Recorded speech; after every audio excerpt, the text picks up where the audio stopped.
Siap, gerak. Berdoa. Mulai. Berdoa selesai. Beri salam kepada ibu guru kita. Assalamualaikum warahmatullahi wabarakatuh. Waalaikumsalam warahmatullahi wabarakatuh. Apa kabar hari ini? Sehat-sehat semua anak-anakku? Sehat. Ya, langsung saja ibu absen ya. Aldiansa, Anissa, Anwar, Arif, Berlian, Damatullah, Dani, Dede, Dela. Ibu akan bagikan kertas ya. Nanti ibu akan mengadakan pretest dahulu ya tentang iman kepada kode dan ya. Nah ya, ibu mau kalian menuliskan bagaimana menurut pendapat kalian tentang takdir. Silakan saja. Yang simpel aja, nggak perlu yang ribet-ribet. Ya, sekarang kalian akan mengamati video yang akan berputar ya, seputar tentang takdir. Sebelum ibu jelaskan, kalian dengarkan dulu ini video.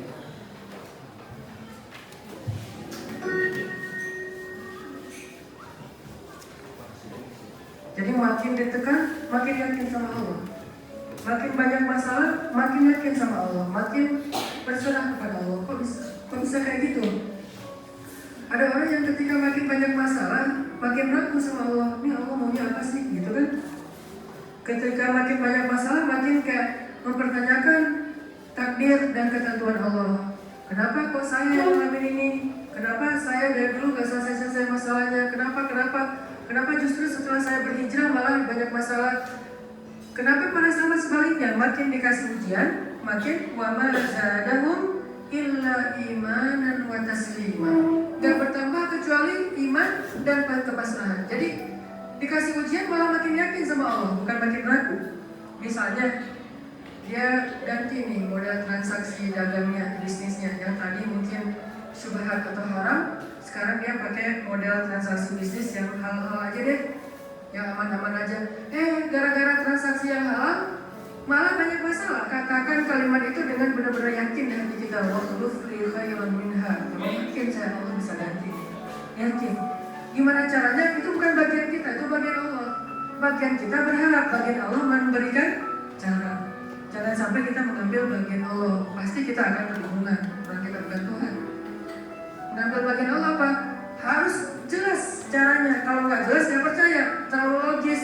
Akhirnya nggak lagi ada ruang untuk kita berharap kepada sesuatu. Jangan ngambil bagian Allah. Gimana caranya? Ya terserah Allah. Yang penting saya berharap Allah ganti yang lebih baik. Ikhtiar, urusan kewajiban kita kepada Allah, bukan cari. Kewajiban kita kepada Allah. Ikhtiar itu dalam agama kayak ibadah, sholat, puasa, zakat, bukan jalan untuk menemukan suatu kebaikan. Karena Allah yang menentukan. Kadang-kadang kita ikhtiar ini jalannya dari yang lain. Kita mengejar seperti digambarkan di dalam hadis gimana fisiknya Julaibib sangat pas-pasan, walaupun tingkat kesolehannya jauh. Pasti sahabat itu tidak tergantikan, tidak tertandingi. Oke. So, satu kasus di Al-Quran gimana Wallace dengan modal pegang janji Allah. Berakar kepada Allah dengan hati. Ini kata kuncinya. Berakar kepada Allah dengan hati. Dan Allah pasti la yukhliful mi'ad. Gak akan ingkar janji. Gak akan. Kalau dengan hati. Masalahnya tingkat hati juga darajat. Lahum darajatun 'inda rabbihim. Orang yang beriman itu bertingkat-tingkat. Ada yang imannya itu benar-benar luar biasa, sampai hal yang paling mustahil buat dia tuh nggak ada yang mustahil buat Allah. Ada yang berimannya yang berat-berat pun dia masih agak ragu, yang ringan-ringan dia masih yakin. Berarti aku tergantung prasangka aku kepada aku. Iya, gimana perasaan kalian semua setelah melihat video ini? Nah, gimana perasaannya? Gimana perasaannya semuanya? Sudah mulai terbuka? Pikiran ya, prasangka-prasangka yang buruk kepada Allah dibuang jauh-jauh semuanya, enak ya?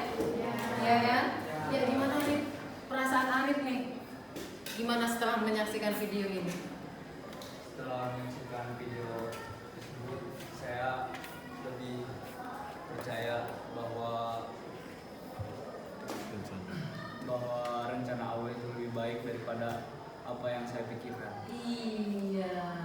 Dan kita sebagai manusia ya tidak boleh sedikit pun berprasangka buruk kepada Allah. Seperti yang tadi sudah dijelaskan, ya kan? Apapun permasalahannya, apapun ujian yang Allah berikan kepada kita, kita disuruh apa tadi? Hah? Kita disuruh apa tadi, Nak? Percaya, pegang janji Allah, pegang janji Allah. Ya, kita lanjut ke materi ya. Lanjut ke materi, kita akan bahas iman kepada kodo dan kodar. Di KD 4 ini kita akan menganalisis dan mengevaluasi makna iman kepada kodo dan kodar. Yang pertama, indikatornya menjelaskan makna kodo dan kodar. Yang kedua, mengidentifikasi tanda-tanda kodo dan kodar. Yang memperjelas kodo dan kodar. Tujuan pembelajaran hari ini, setelah pembelajaran diharapkan peserta didik mampu menjelaskan makna beriman kepada kodo dan kodar. Yang kedua, mengidentifikasi tanda-tanda kodo dan kodar. Yang ketiga, memperjelas kodo dan kodar. Yang keempat, menganalisis beriman kepada kodo dan kodar dengan sikap optimis, berikhtiar, dan bertawakal.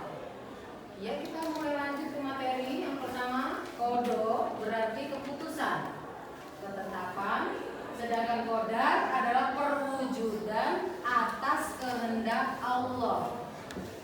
Jadi kodo dan kodar sering kita kenal dengan takdir, ya kan? Kemudian kita lanjut dulu. Ayat tentang kodo dan kodar yang pertama masuk ke dalam Quran surat Al-Qamar ayat 49. Bismillahirrahmanirrahim. Inna kulla syai'in khalaqnahu biqadar. Artinya sesungguhnya kami menciptakan segala sesuatu menurut ukuran. Lanjut, macam-macam kodo dan kodar. Yang pertama takdir, mubram.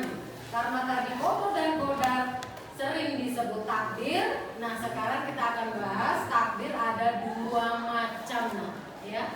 Yang pertama takdir mubram, takdir yang telah ditentukan Allah secara pasti. Jadi kalau pasti akan terjadi dan mendasar bagi setiap makhluk. Setiap makhluk diciptakan menurut ukuran tertentu. Semua itu atas kehendak Allah semata. Misalnya berkaitan dengan jenis kelamin, ya. Di situ ibu tulis planet, kemudian sifat-sifatnya. Contoh lain apa, nak? Contoh lain. Contoh lain, warna kulit, kodo atau takdir mubram bukan? Warna kulit? Ya. Kematian? Ya. Kemudian orang tua kamu, Erna akan dilahirkan oleh orang tua Erna sendiri, ya kan? Itu juga termasuk takdir mubram. Ini kita abaikan dulu. Ya, tanda-tanda iman kepada kodo dan kodar. Yang pertama harus meyakini sunatullah. Sunatullah tadi itu apa? Takdir. Kita harus sadar dulu. Oh, takdir ini milik Allah. Kemudian yang kedua, melakukan ikhtiar yang terbaik. Jadi kalau kita ikhtiarnya baru setengah-setengah atau belum seberapa, itu belum termasuk ikhtiar. Ikhtiar yang maksimal, ikhtiar yang baik. Sedangkan di sini yang diharapkan adalah melakukan ikhtiar yang terbaik. Berarti melakukan ikhtiar semaksimal mungkin. Setelah itu bertawakal kepada Allah. Bertawakal, nak. Berserah diri kepada Allah, memasrahkan semuanya kepada Allah. Setelah kita meyakini takdir milik Allah, ya kan? Kemudian yang kedua melakukan ikhtiar semaksimal mungkin, ya kan? Setelah itu baru kita berserah diri atau bertawakal kepada Allah. Lanjut. Kaitannya beriman kepada kodo dan kodar dengan sikap optimis, ikhtiar dan tawakal. Nah, nih kodo dan kodar sama dengan apa tadi? Takdir, mubram dan mu'alaq, ya. Adalah rahasia Allah Subhanahu wa taala yang tidak diketahui para makhluk. Makhluknya siapa? Kita manusia, ya. Oleh sebab itu manusia wajib tuh berprasangka baik pada takdir tersebut dengan sikap optimis ya, yang terwujud lewat doa dan usaha atau ikhtiar yang diikuti sikap tawakal seperti tadi yang sudah dijelaskan ya. Lanjut, hikmah beriman kepada qada dan qadar. Yang pertama meningkatkan keimanan ya kepada Allah Subhanahu wa taala. Yang kedua menyebabkan jiwa semakin tentram ya. Kemudian yang ketiga menumbuhkan jiwa pemberani ya. Kemudian yang keempat menumbuhkan semangat bekerja keras. Yang kelima semakin optimis dalam menjalani hidup. Iya, terima kasih, semoga bermanfaat.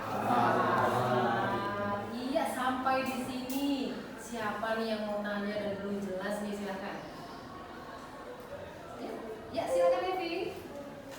Contoh dari kodo itu Ya, contoh dari kodo itu seperti apa? Tadi sudah kita bahas ya.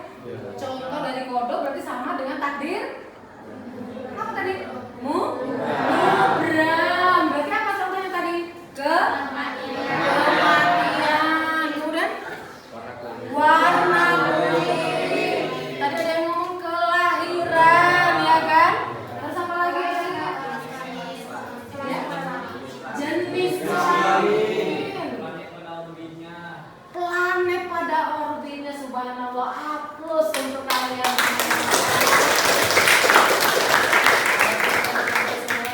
Oke, kita sekarang lanjut ke lembar kerja siswa ya. Silakan duduk di kelompok masing-masing. Silakan anak-anak semua, itu silakan diisi ya. Kemudian di lembar kerja 4 diperhatikan lembar kerja 4, aktivitas kelompok menyajikan keterkaitan antara beriman kepada qada dan qadar dengan sikap optimis, berikhtiar dan bertawakal. Tadi sudah Ibu jelaskan ya? Iya. Nah, kalian tulis dulu pengertian optimis itu apa menurut pendapat kelompok ya. Kemudian contohnya bagaimana. Kemudian ikhtiar dan contohnya bagaimana. Tawakal dan contohnya bagaimana. Baru kalian bisa merumuskan keterkaitan ya antara beriman kepada qada dan qadar dengan sikap optimis, berikhtiar dan bertawakal. Baik, silakan dikerjakan.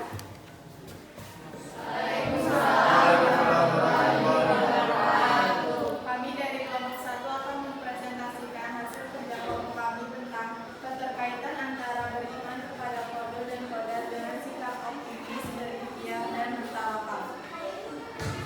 Kaitan beriman kepada qada dan qadar dengan sikap optimis, berikhtiar dan tawakal yaitu jika kita percaya kepada qada dan qadar maka harus disertai dengan sikap optimis, berikhtiar dan bertawakal. Jika kita hanya percaya saja terhadap qada dan qadar tetapi tidak ada usaha, itu akan percuma saja.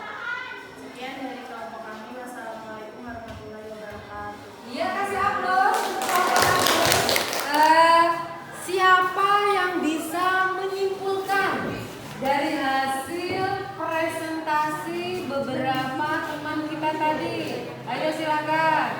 Ya, Eki ya? Iya. Ya, Eki disilahkan. Jadi kesimpulan dari beriman kepada qada dan qadar dengan sikap optimis, berikhtiar dan bertawakal adalah kita harus optimis, percaya diri akan usaha yang kita lakukan dan kita harus berusaha dengan sungguh-sungguh untuk mencapai suatu tujuan. Iya, kasih aplaus ya. Alhamdulillah ya, hari ini pembelajaran kita sudah selesai ya. Ini Ibu akan membagikan penilaian akhir ya. Kalian kerjakan setelah melakukan pembelajaran tadi.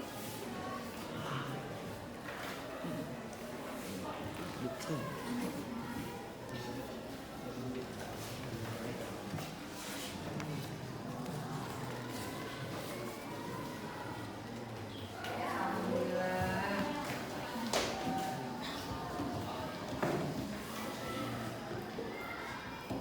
Ya, pembelajaran hari ini selesai.